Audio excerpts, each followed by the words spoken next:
Allez-y, monsieur, parlez. Ne quittez pas, je vous mets en relation. Veuillez m'excuser, je n'ai pas Vous compris. êtes connecté. C'est à vous. Oui, madame. Aidez-moi, s'il vous plaît. Quel numéro désirez-vous? Je vous mets en relation. Pitié, non. Cette émission est offerte en vidéo description.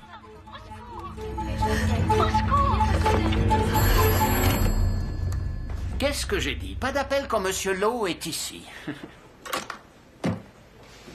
Pardon, Isaac. Donc, vous disiez que j'ai pris un sérieux avantage dans la campagne? En effet, votre adversaire a fait l'erreur de se montrer hostile à notre futur projet de métro. J'en suis ravi. Mais ce n'est pas tellement surprenant venant d'un type aussi rétrograde que Cornwall. Vous êtes le candidat idéal pour ces élections municipales. Brackenreed pour piloter le navire. La traversée s'annonce tranquille. Ah, méfiez-vous, tout est encore possible. L'opinion publique est versatile, c'est pourquoi vous allez devoir partir à la rencontre des électeurs pour leur expliquer la dimension internationale que vous souhaitez donner à cette ville. Je suis prêt. Je vais le bouffer tout cru, le Cornwall. J'aime votre pugnacité, cela dit. Un léger remodelage s'impose. Un remodelage? Oui, car une campagne, c'est aussi une question d'image qu'il faut polir. Et en quoi consiste ce remodelage? Tout d'abord, je vais vous envoyer mon tailleur qui va vous confectionner un costume neuf. Un costume neuf? Qui va le payer? Ne vous en faites pas pour ça. C'est très généreux de votre part. Nous allons leur en coller plein la vue, inspecteur. Je dois vous laisser. À bientôt alors. Oui, c'est ça.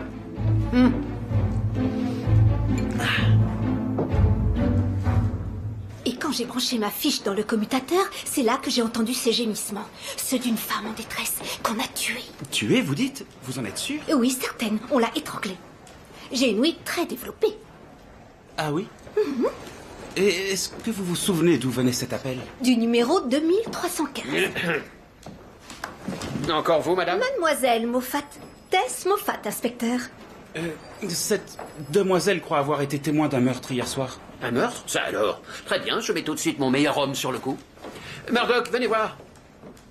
Mademoiselle Moffat, ce meurtre est le 4e crime imaginaire avec lequel vous nous faites perdre notre temps. Que ce soit clair, vous ne faites pas partie de la police.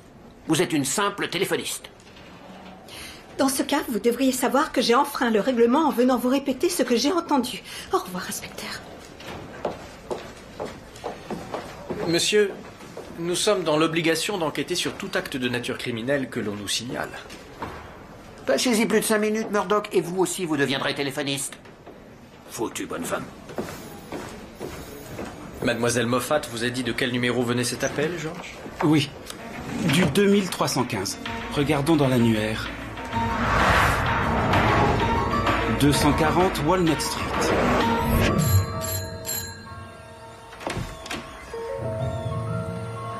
Agent Crabtree? L'autre porte était ouverte. Ah, entrez, je vous prie.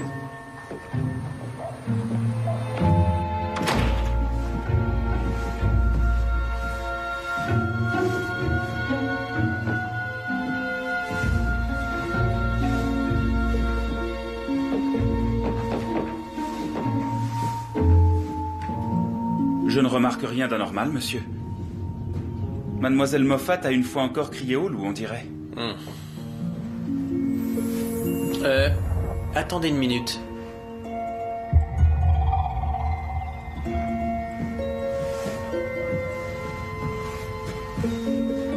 Qu'avez-vous vu? Si je ne m'abuse,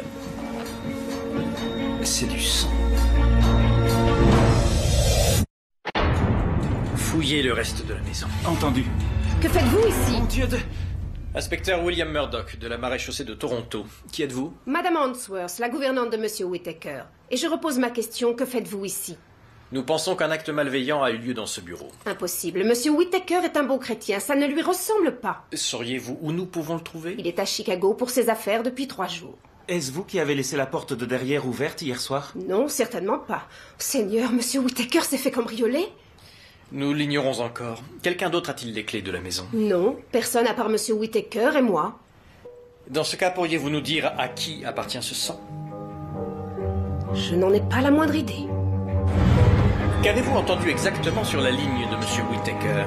Je vous l'ai déjà dit, c'était les gémissements d'une femme qu'on étranglait. Veuillez m'excuser. Agent Crabtree? Oui, monsieur. Après vous. Merci. Inspecteur Murdoch? Oui, j'ai demandé un numéro à Chicago.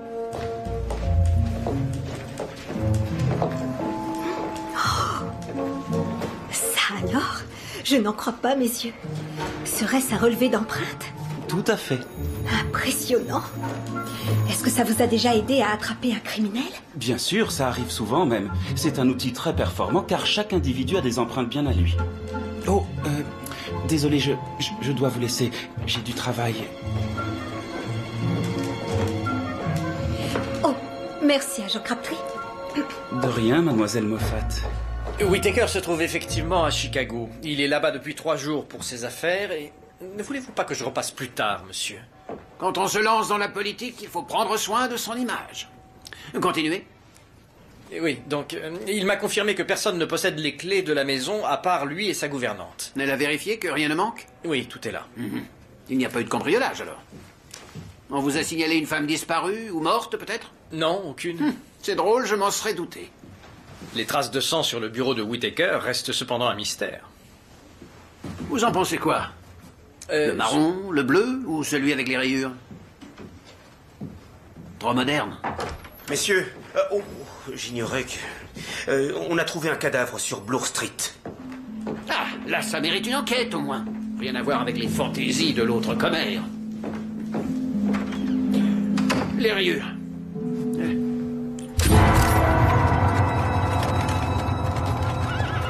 Et lorsque je suis arrivé, je l'ai vu allongé là. Oh, ça m'a carrément coupé le souffle. Et que faisiez-vous dans cette ruelle, monsieur Phillips? Je suis agent municipal, je venais inspecter une conduite de gaz. Jamais j'aurais cru découvrir une horreur pareille. Inspecteur Murdoch. Excusez-moi.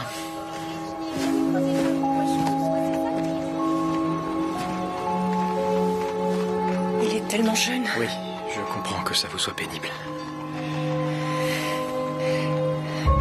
Regardez. Il a des traces de ligature autour du cou, mais elles ne sont pas régulières. Il a été étranglé. Probablement avec une cordelette effilochée. Quand est-il mort? Il y a entre 12 et 18 heures, je dirais. Oh, et un détail m'a paru étrange. Ses vêtements ne lui sied pas. Que voulez-vous dire? J'ai noté chez cet enfant une carence en calcium. Du rachitisme. Ça touche des indigents le plus souvent. Oui. Peut-être avait-il volé ses habits? C'est possible.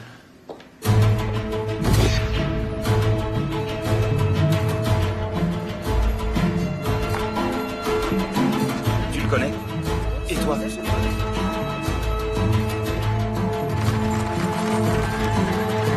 Non, désolé, je vous remercie. Monsieur, regardez. Hey!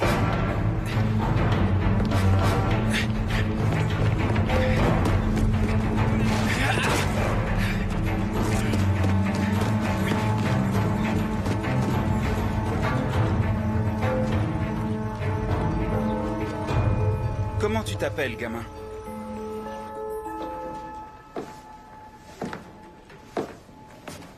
Dory, réfléchis bien. Tu es sûr de n'avoir jamais vu ce garçon? Nous devons joindre ses parents pour leur dire ce qui lui est arrivé. Je peux y aller? Une dernière question. Pourquoi t'es-tu enfui? Dès qu'il y a un problème, on accuse les enfants des rues. Même s'ils sont innocents.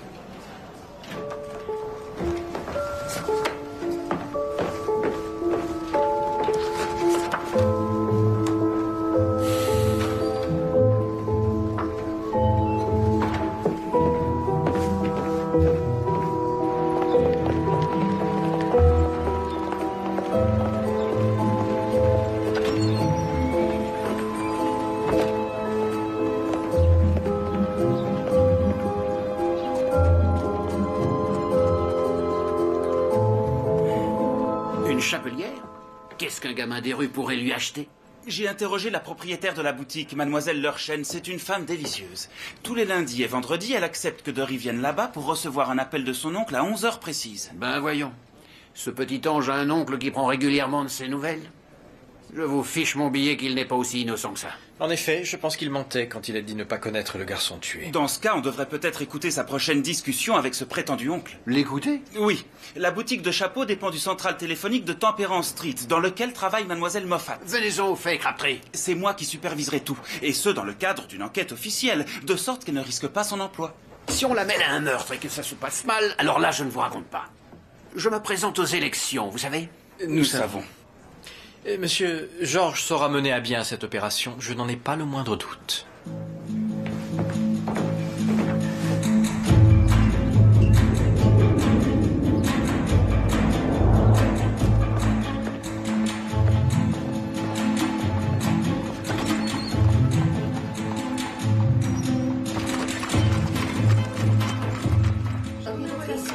Allez-y, le 529, s'il vous plaît. Je regrette, madame, la ligne est occupée. Merci. Veuillez réessayer ultérieurement. Bonjour, monsieur, quel numéro désirez-vous? Un appel entrant. Depuis un téléphone public situé dans le central de Kill Street. J'ai un appel pour le numéro 507. Je vous mets en relation. 507, la boutique de chapeaux. J'appellerai leur chaîne, j'écoute. Bonjour mademoiselle. Pourrais-je parler à mon neveu Dory, s'il vous plaît? Oui, ne quittez pas. Allô? Bonjour Dory. Comment vas-tu? Très bien, mon oncle. Dis, on peut se voir aujourd'hui? Bien sûr.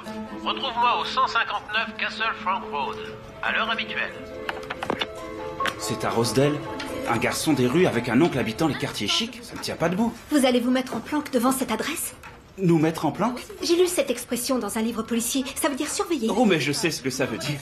Vous notez quoi? Vous venez de me donner une idée pour mon roman d'aventure. Un roman d'aventure? Est-ce que je peux le lire? Je ne l'ai pas encore fini. Oh, j'attendrai alors. Bon, eh bien, je vais demander à l'inspecteur Murdoch s'il pense qu'une planque sera utile. Si oui, pourrais-je venir? Non, c'est hors de question. J'ai une vue excellente. Ah oui? Et même, lors d'une surveillance, on ne peut être accompagné d'aucun civil, en particulier ceux du sexe faible. C'est bien trop dangereux. Mais je promets de vous toucher... de vous en toucher un mot dès que j'en saurai plus.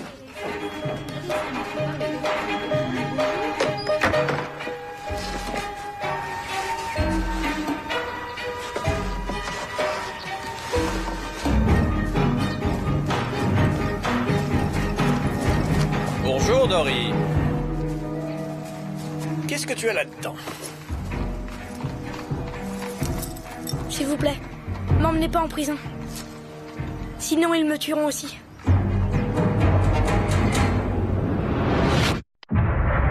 Bien. Je te repose la question. Sais-tu qui est le garçon qu'on a retrouvé? Écoute, jeune homme, tu as été surpris en possession d'objets volés. Alors, à moins que tu ne veuilles rester de nombreux jours dans cette cellule, je te conseille de coopérer. Pip. Il s'appelait Pip. D'où le connaissais-tu? Il cambriolait aussi des maisons. Quand nous t'avons arrêté, tu as dit « ils me tueront ». De qui s'agit-il? Les types pour qui on vole. Des vrais brutes. C'est leur nom qui m'intéresse. Qui sont ces gens-là? Qui est cet oncle avec qui tu parles 2 fois par semaine? J'en sais rien. Il nous téléphone pour nous donner une adresse. Et nous dire où déposer les bijoux quand on a terminé. Tu ne l'as jamais vu? Non. Où est-ce qu'il est, Pip? Il était à la morgue. Est-ce que je peux le voir? C'était un copain. Avait-il de la famille? D'après ce qu'il disait, non. Il aura le droit à un vrai cercueil. Oui, oui, bien sûr. C'était lui le futé de la bande. Il savait lire, il avait commencé à m'apprendre. Ah oui? Il disait que pour abandonner notre vie de voleur, il fallait savoir lire couramment. Peut-être qu'il l'en tuait à cause de ça. Dory, je comprends que tu aies peur, mais en coopérant avec l'inspecteur Murdoch, tu as enfin le pouvoir de changer de vie. Ouais, sauf si ces brutes me mettent la main dessus. Tu connais les voyages de Gulliver? Je l'ai repéré à la bibliothèque. Là-bas, je regarde les bouquins jusqu'à ce qu'on me mette dehors. C'est vraiment un livre plein d'imagination. Tiens, je te le prête. Vous êtes sérieuse? Oui. Merci beaucoup, madame. Je vous le rapporterai. Allez, Dory, suis-moi.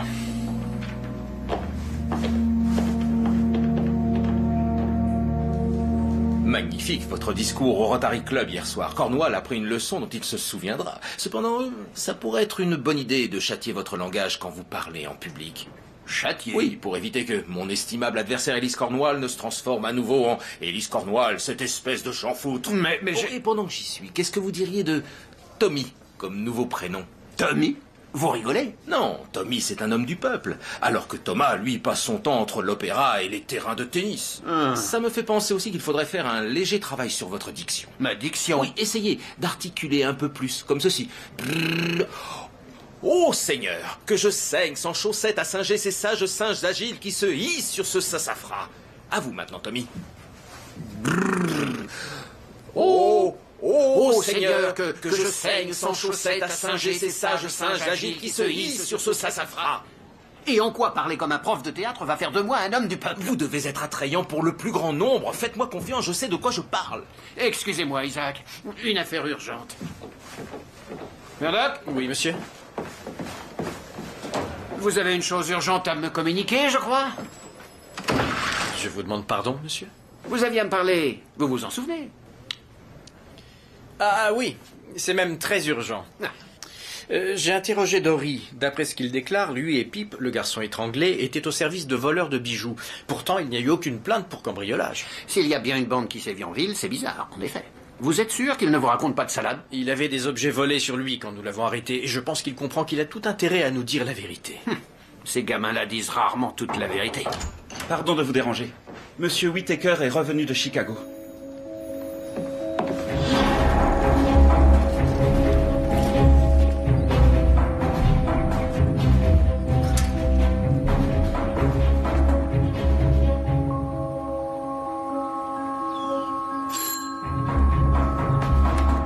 Je n'ai pas la moindre idée de ce qui a pu se passer ici, inspecteur. Toute cette histoire est déroutante. Des traces de sang sur mon bureau, la porte de derrière ouverte, ça m'intrigue autant que vous. Et depuis quand Madame Ainsworth est-elle votre gouvernante? Ça fait 5 ans. Mais vous auriez tort de la soupçonner. Cette dame a d'excellentes références. Êtes-vous absolument sûr que rien n'a disparu? Peut-être Madame Ainsworth a-t-elle mal regardé? Non, tout est comme je l'avais laissé en partant. Mes boutons de manchette en or posés bien en évidence sur la commode, l'argent liquide dans mon bureau. Il ne manque rien. Bien. Probablement s'agit-il d'un malentendu dans ce cas. Oui, sûrement. Quoi qu'il en soit, je vous remercie pour votre dévouement. Oh, excusez-moi. Allô? Oui, je suis rentré ce matin même. Je devrais être au bureau d'ici 1 heure. Merci. Pardon pour cette interruption. Je vais devoir emporter votre téléphone, monsieur Whittaker. Et pourquoi faire? Ce cordon de téléphone effiloché laisse apparaître les câbles, et il correspond en tout point aux traces de ligature que Pip a autour du cou. Donc c'est lui que mademoiselle Moffat a entendu se faire étrangler, et non pas une femme. Il était assez petit pour se faufiler par la trappe allée. Pensez-vous qu'on l'avait envoyé cambrioler monsieur Whittaker? C'est possible. Peut-être que Pip s'est fait surprendre par son assassin et que ce dernier a saigné au cours de leur lutte. Mais de qui pourrait-il s'agir? Ces criminels qui exploitent des enfants démunis et leurs parents qui les abandonnent, c'est vraiment... Je n'arrive pas à comprendre. Chacun a son histoire, Julia. Au moins, Dory, lui, a des perspectives d'avenir. Espérons-le. J'ai des tas de livres qui lui plairont. Peut-être devriez-vous attendre le retour de Gulliver avant de lui en prêter William, d'autres. ne soyez pas aussi pessimiste. À présent, je dois vous laisser. J'ai rendez-vous avec Darcy à l'hôpital pour assister à un exposé sur le drainage des plaies infectées.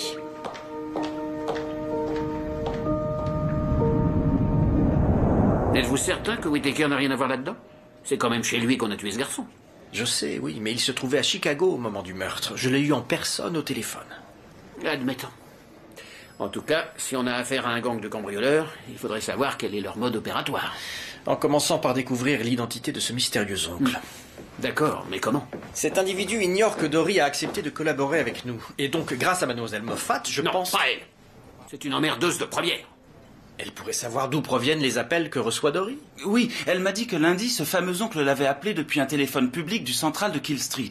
C'est peut-être une habitude, alors je me disais que vendredi, à 11h, je pourrais aller là-bas et me mettre en plan. Vous mettre en plan? Assurer une surveillance discrète. Excellente idée. Vous n'aurez qu'à appeler mademoiselle Moffat, qui sera chargée de vous dire quand Dory parlera à cet oncle, de façon à ce que vous puissiez l'identifier au central de Kill Street. Oui, et j'imagine que j'effectuerai cette mission en civil? En effet, je crois que cela va sans dire.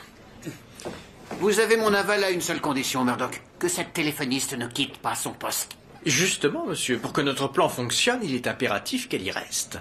J'ai dit oui pour cette fois, mais il n'y en aura pas d'autre. Reste à espérer que ce petit vagabond ne fera pas tout capoter. Pip était dans une maison à Rosedale? Sais-tu ce qu'il faisait dans ce quartier en particulier? Non.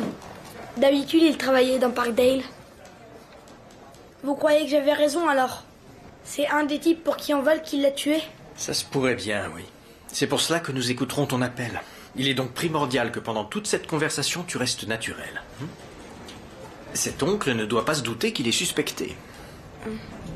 D'accord.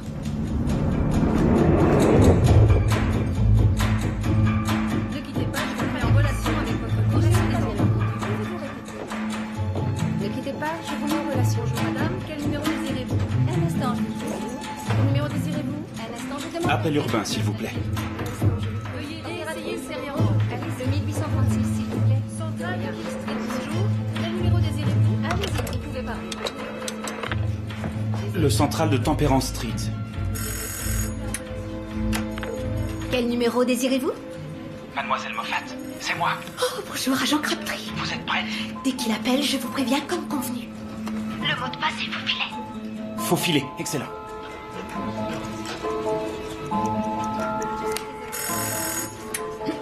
Quel numéro désirez-vous? 507, s'il vous plaît. Je vous mets en relation. Faux filet. Faux filet. Faux filet, faux filet. C'est bon, je vous ai entendu, mais de quel téléphone est-ce qu'il appelle? Je suis incapable de vous le dire. Exactement. Bon, dans ce cas, prévenez-moi dès que Dory raccroche. Mais oui, bien sûr, je n'y avais pas pensé. Au revoir. Ils ont fini, ça y est. Mince, me voilà bien.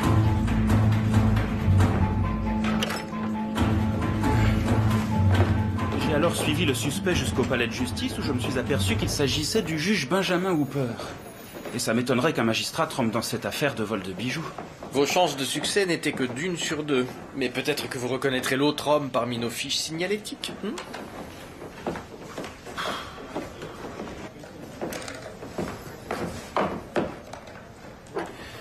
Crabtree est en train de compulser des photos? Oui, monsieur. J'en déduis que son plan ingénieux a fait long feu? Oh, monsieur, c'est un beau costume que vous avez là. Je vous remercie. Ça ne fait pas un peu trop... ostentatoire? Non, pas du tout. Parfait, parce qu'Isaac Lowe veut que les journaux publient une photo de son candidat remodelé le plus vite possible. C'est pourquoi, si vous arrêtez ce cambrioleur... Cela nous fournira une excellente occasion de convoquer la presse. Voilà, c'est ça. Je serai dans mon bureau.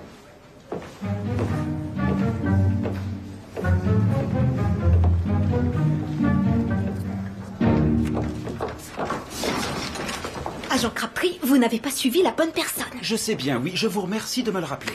Écoutez, après votre départ de Kill Street, je suis restée en ligne. Et l'interlocuteur de Dory, l'oncle, a passé un autre appel. À son frère, cette fois-ci, qui lui se trouvait dans le central de la gare ferroviaire. Comment savez-vous que c'était son frère? Il l'a dit. Ils ont parlé de leur famille, mais je pense qu'il faisait allusion à autre chose. Ah oui?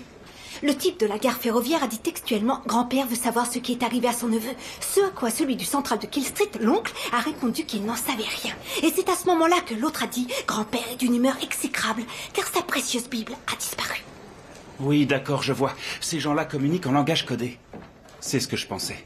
Ont-ils dit autre chose? Oui, de mémoire, c'était « Rendez-vous chez Patrick à l'heure habituelle ». Encore du langage codé? Il y a des chances. Je doute qu'ils s'appellent par leur vrai prénom. Un café-restaurant? Je n'en connais aucun du nom de Patrick. Oh, c'est peut-être l'église Saint-Patrick à Parkdale. Je vais prévenir l'inspecteur Murdoch. Merci pour votre aide, mademoiselle Moffat. Je vous en prie, agent Crabtree, appelez-moi Tess. Tess, appelez-moi Georges.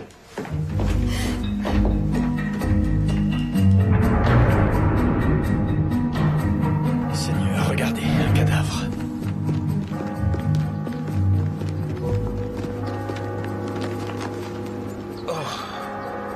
Il s'agit de... C'est lui que je n'ai pas suivi ce matin, le prétendu oncle de Dory. Je le connais. C'est Randolph Phillips, l'homme qui disait avoir découvert le corps de Pip dans la ruelle. Je doute que ce soit une coïncidence, alors il doit aussi faire partie de ce gang. C'est clair. Croyez-vous qu'il a tué Pip? J'en suis sûr. Reste à savoir pourquoi. Il semble qu'on l'ait torturé. Généralement, on fait ça pour soutirer des informations.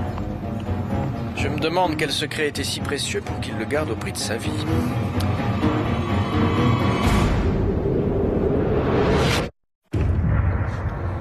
Un 12e par rapport à la taille d'un homme, cela signifie que les Lilliputiens sont 12 fois plus petits que Gulliver.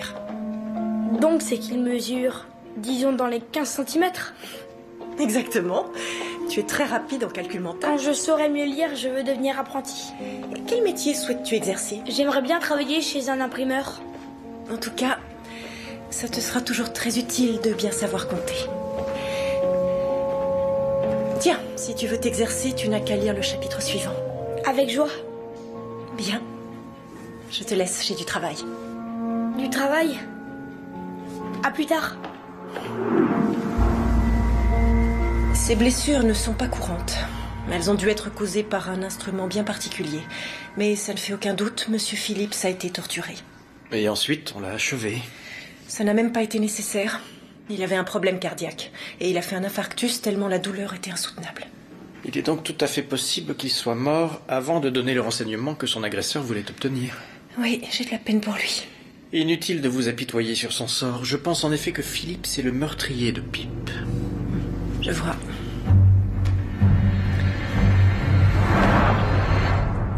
Autre chose, n'hésitez pas à le rappeler à l'ordre pour qu'il se tienne bien droit quand vous prendrez la photo. Oui, l'inspecteur a la fâcheuse habitude de pencher la tête en avant, comme ça. Et ce n'est pas l'image qu'il doit renvoyer. Il ressemble à un chien hargneux.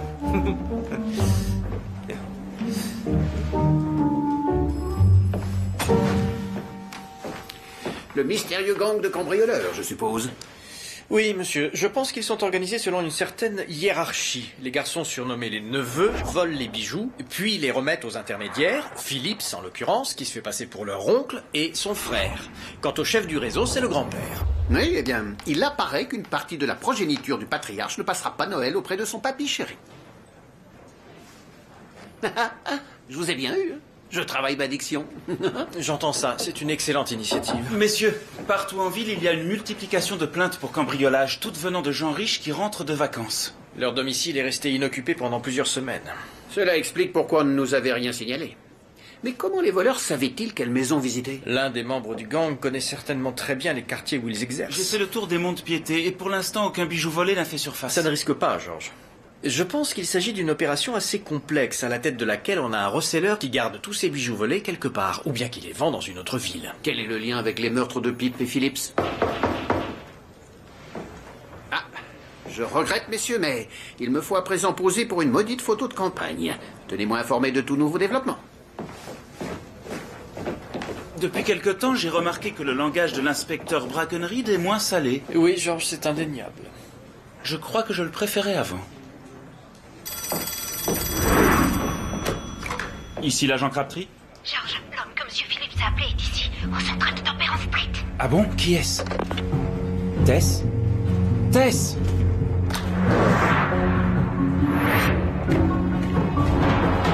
On est quitté par en relation avec votre correspondant. De rien, monsieur. Bonne journée. Quel numéro? Bonjour, c'est un appel. Un instant.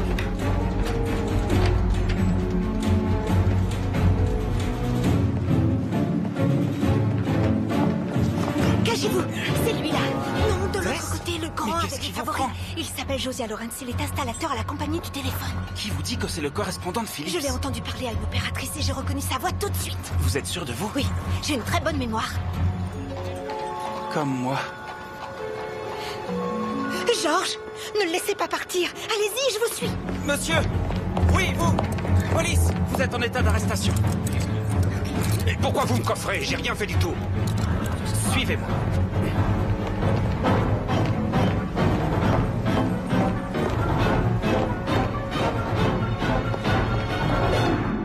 Je vous le répète, vous vous trompez de personne. Monsieur Lawrence, connaissez-vous un certain Randolph Phillips? Ça ne me dit rien, non? Alors maintenant, relâchez-moi, je vous prie. Je dois prendre mon service à la compagnie du téléphone. Ou je crois savoir que vous travaillez comme installateur. Oui, mais qu'est-ce que mon boulot vient faire là-dedans? Ça vous permet d'accéder au domicile de particuliers, non? Pourquoi est-ce que vous me demandez ça? Monsieur Lawrence, connaissez-vous ce garçon? Bonté divine. Je l'ai jamais vu de ma vie.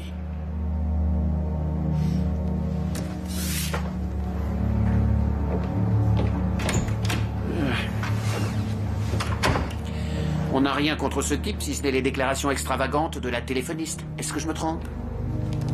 J'en étais sûr. Oh, lâchez-le. Écoutez, Mademoiselle Moffat avait dit vrai pour le meurtre chez Monsieur Whittaker. Et si, comme elle l'affirme, c'est bien lui qui a donné rendez-vous à Phillips devant l'église Saint-Patrick, il est fort probable que ce soit un tueur sadique. Bon, gardez-le au dépôt.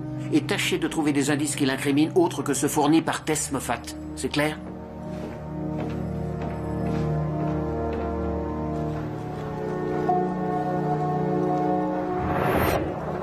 Est-ce que tu reconnais ce monsieur? Je l'ai vu parler avec Pip quelques jours avant sa mort. Tu sais ce qu'il lui voulait? Pip m'a dit que c'était pas mes oignons. Et quand je l'ai revu, il portait des vêtements tout neufs. C'est lui qui a tué mon copain? Je n'en sais rien, Dory. Je cherche encore. Résumons. Nous avons Lawrence qui fournissait les adresses de maisons vides durant les vacances à Phillips, qui à son tour disait aux garçons où commettre les vols. Et pourquoi Pip a été tué alors? À mon avis, Lawrence lui a confié une mission sans passer par l'intermédiaire de Phillips, dérogeant ainsi à son mode opératoire. Peut-être que cette mission était de cambrioler Whittaker. Possible. Sauf qu'on ne lui a rien volé. Oui, enfin, ça c'est ce qu'il nous a affirmé. Supposons que Pip ait été envoyé chez lui afin de lui voler un certain objet dont il ne tenait pas à avouer la possession à la police. Vous insinuez que Whittaker est lié au gang des cambrioleurs? George, et si en fait c'était Whittaker le grand-père? Pourrait-il être le receleur? Dans ce cas, Lawrence aurait envoyé Pip chez lui. Pour voler quoi? Peut-être s'agit-il de cette Bible à laquelle il faisait référence lors de son entretien téléphonique avec Phillips. Quoi que cette Bible puisse désigner, cette chose peut motiver un meurtre. D'accord, mais comment prouver tout ça? Eh bien, nous savons que ces personnes se parlent par téléphone. Je me demande qui sont les correspondants de Whittaker. Peut-être que l'inspecteur Brackenridge sera d'accord pour laisser Mademoiselle Moffat écouter les appels de Whittaker. Non, George, j'ai un autre plan. Qui plus est, nous avons ordre d'éviter Mademoiselle Moffat. Monsieur Whittaker, un receleur? Pour l'instant, ce n'est qu'une hypothèse. Et si on vous le demande, vous ne le tenez pas de moi. Je risque des ennuis si on sait que je vous ai parlé. C'est gentil de votre part. Pourquoi me l'avoir dit dans ce cas? Je pensais que vous étiez en droit de savoir. Et je vous en remercie.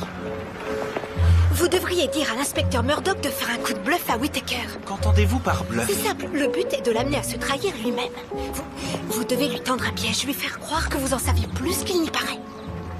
C'est une idée intéressante, mais je pense que nous nous en tiendrons au plan initial.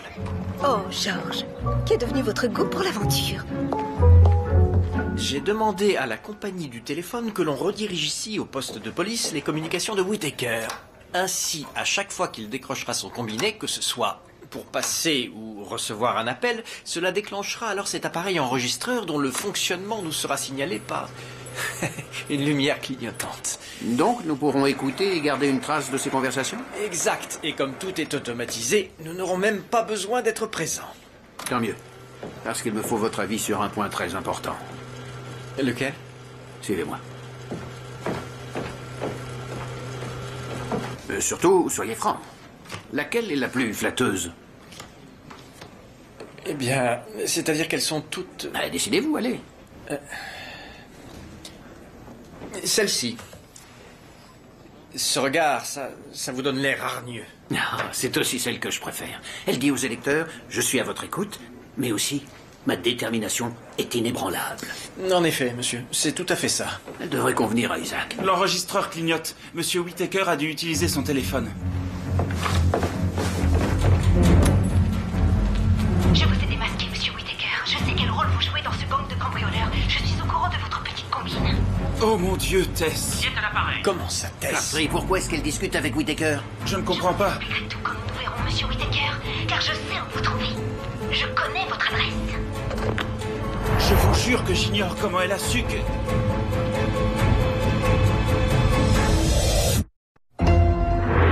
Ce que je constate, c'est que cette téléphoniste entrave une fois de plus nos investigations. Non, je crois qu'elle essaie de nous aider à coincer Whittaker en lui faisant un coup de bluff. Un coup de bluff? Non mais j'en rêve. Avouez-le, Crabtree, c'est encore une de vos idées.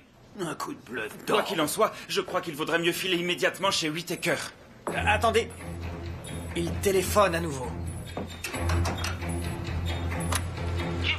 rentrer chez moi. Qui vous envoie? Ça n'a aucune importance. Oh non, Tess! Bon sang, elle est allée chez lui. Que voulez-vous? Je crois que c'est elle qui a décroché le combiné. Tout cela se passe en ce moment même. Qui vous envoie? C'est Lawrence? Écoutez, je sais qui a votre Bible. Où est mon carnet? Je sais rien. Lâchez-moi. Seigneur. Ah, mais Ken!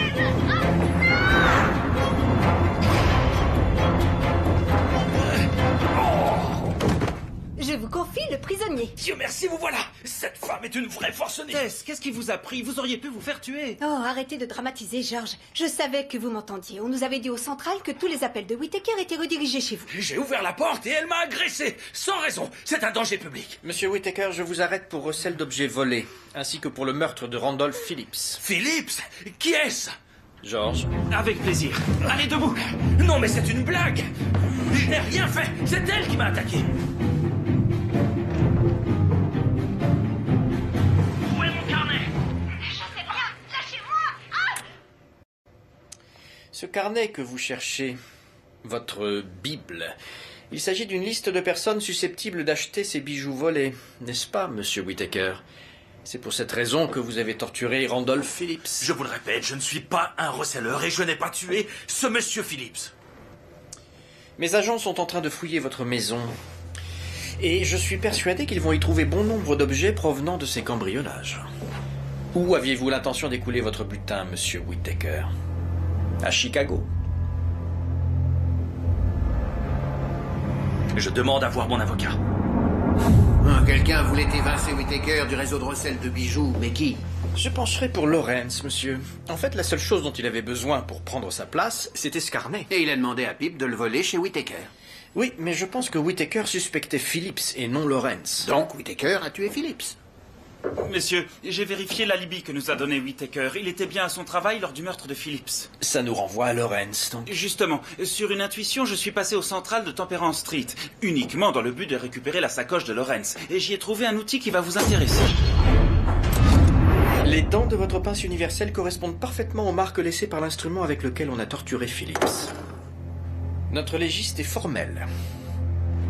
Vous aviez comme projet de supplanter Whittaker dans le circuit de recel, n'est-ce pas? Donc vous avez payé Pip pour qu'il aille lui voler son carnet d'adresse. Et c'est alors que M. Phillips, votre associé, a découvert vos intentions. Il a suivi Pip jusque chez Whittaker, il l'a tué, il lui a pris le carnet, et c'est pour ça que vous avez torturé Phillips. Vous vouliez avoir la Bible. Alors maintenant, dites-moi où elle est. Je sais pas. Cette espèce de salaud est mort avant de cracher morceau. Est-ce que le reste du livre t'a plu? En fait, je l'ai pas fini. J'ai essayé, mais c'est vraiment compliqué. Oui, c'est vrai. Peut-être que tu préféreras L'île au trésor? J'aime déjà le titre. C'était mon livre favori à ton âge. Installe-toi ici pour le commencer, si tu veux.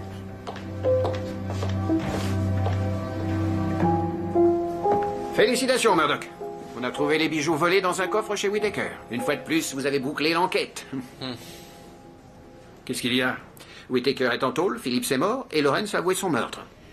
Ce qui m'intrigue, en fait, monsieur, c'est le carnet de Whittaker, la Bible. Ils étaient tous à sa recherche, chacun pensant que l'autre l'avait subtilisé, mais personne ne l'a au final. Veuillez m'excuser. J'ai un navire à piloter. Cette affaire ne pouvait pas tomber à un meilleur moment. Nous allons convoquer la presse pour annoncer la capture de ces voleurs et le recouvrement des bijoux. Bonne idée, n'est-ce pas? Tenez, les gars. C'est justement ce qui manquait à cette campagne, avoir votre photo en première page. Neil? Tommy Brackenreed, vous allez gagner. Vous avez raison. Je vais gagner.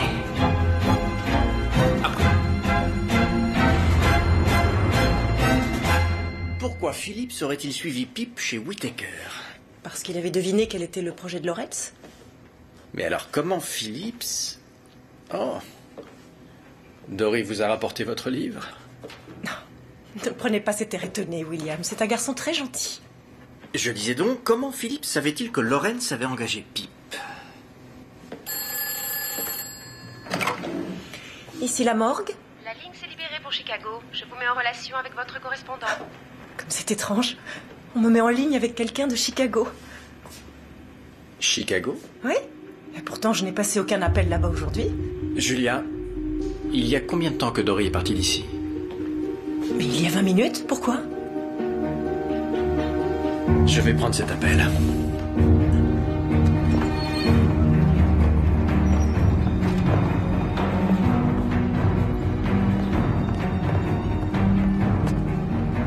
Quelque chose me dit que tu n'as pas reçu ton appel de Chicago, jeune homme. Je vois pas du tout de quoi vous parlez. Ah bon? Je crois que tu mens. Hé, mon carnet! Non. C'est celui de Monsieur Whittaker, et je sais que tu as tué Pip pour l'obtenir. Dommage qu'on ne prenne pas de femmes dans la police. Je pense que vous réussiriez toutes les épreuves d'aptitude, même celles de lutte, comme peut en attester Monsieur Whittaker.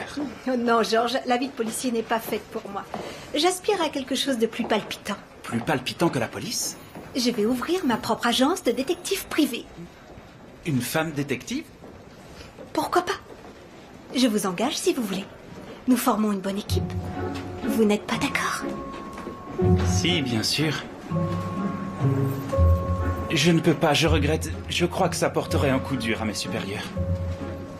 Oh, ce n'est pas faux. Qu'est-ce qu'ils deviendraient sans leur dévouer agent Crabtree? Oh, je n'ose y songer, Tess. Je n'ose y songer.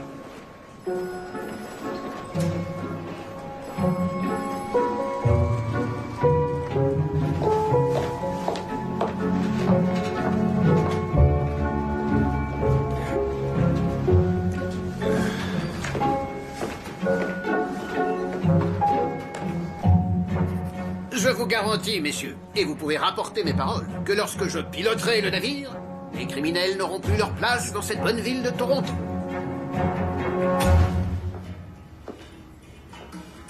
C'est une belle opportunité qui s'est présentée à toi, Dory. Tu as suivi Pip jusque chez Whittaker où tu savais qu'il allait voler quelque chose. Tu avais sans doute une idée de ce que c'était. Non. J'ai seulement compris quand il m'a montré le carnet. Et en voyant les numéros de téléphone d'acheteurs de bijoux à Chicago, mais aussi ailleurs, tu t'es rendu compte que Lawrence voulait prendre la tête des opérations. Ouais, alors je me suis dit, pourquoi Lawrence? Et pas moi? Je suis pas un abruti. Non. Loin de là, même. J'ai dit à Pip de me donner le carnet. Seulement il a refusé. Alors je lui ai pris. Mais il ne s'est pas laissé faire. Il m'a fait saigner ce crève la dalle. C'est là que je l'ai tué. Tout ce que je voulais, moi, c'était le carnet. Il avait qu'à me le filer.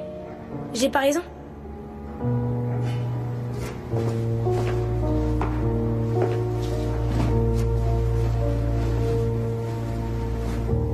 Dory a transporté le cadavre de Pip jusque dans cette ruelle, puis il a raconté à Phillips qu'il l'avait trouvé comme ça. Pour que l'on soupçonne Phillips de l'avoir tué. Comment ai-je pu me faire rouler par ce gamin? Vous n'êtes pas la seule. Il s'est servi de nous. Afin de démanteler ce réseau de recel de bijoux et en prendre seul les rênes. Il ne manque pas d'audace, en tout cas. En fait, je crois que ça va bien au-delà de ça. Comment dire? Il fait semblant de se conduire comme tout le monde, pour obtenir ce qu'il veut. Seulement, il n'a que du dédain pour ceux qui le croisent. Tout de même, ce n'est qu'un enfant. Vous n'avez pas vu son absence totale de remords quand il a avoué le meurtre de Pip. J'ignore à quoi nous avons affaire, Julia. Une maladie mentale, peut-être. Ou un gentil garçon qui est mal tourné. À moins qu'il soit possible de venir au monde en étant dénué de tout sens moral.